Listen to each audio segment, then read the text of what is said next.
Now that we've covered sports, including kendo, it might be a good time to talk a little bit about the samurai. Although the samurai were absolutely masters of the sword, they were originally, first and foremost, mounted archers. That's right, samurai were horsemen and experts of the bow and arrow. Now, if they lost use of their bow or were engaged in close combat, their secondary weapon was the naginata, which is something like a spear with a sword-like tip.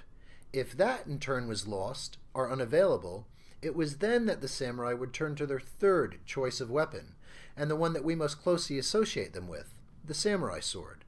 The samurai sword is typically held with two hands, and they are razor sharp. They are the best swords ever made in the world, and the secret lies in the manner in which they were constructed. The number of times each type of steel would be pounded out and folded repeatedly, and the manner in which it was cooled, was very important. But central to success was the use of different kinds of steel. A low-carbon steel, to give the sword flexibility, would be bound to a high-carbon steel to give the sword its hard, sharp edge.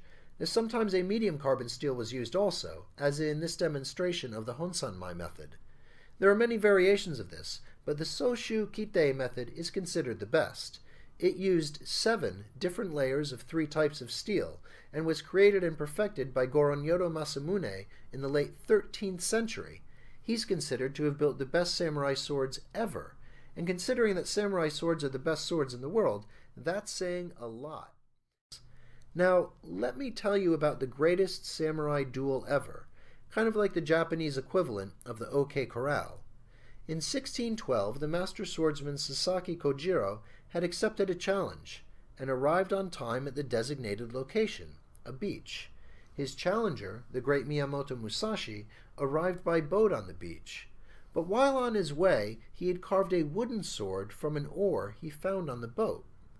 Musashi showed up more than 3 hours late, and this unbalanced Kojiro's temper, and thus his ability to fight with a clear mind, as did the fact that Musashi was challenging him with a wooden sword, an insulting gesture to a swordsman as great as Kojiro.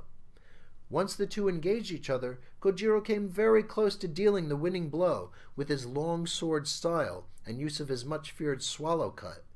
But Musashi had positioned himself with the sun behind him, and at just the right moment, he struck a single, deadly blow.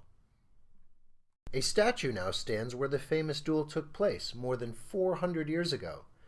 Although some still debate the integrity of Musashi's methods, the outcome was no stroke of luck for him. Musashi is arguably the greatest swordsman to have ever lived. Historic records indicate that in 1596, at the age of just 13, Musashi accepted a public challenge from an established samurai, Arima Kihei, and beat him to death with a staff. At the age of 16, Musashi left home and wandered the country for much of his life as a ronin, a masterless samurai, and quickly became legend. He created and perfected a 2-sword fighting technique called Niten Ichiryu, and was an expert in throwing weapons, especially his short sword, seen here in this self-portrait.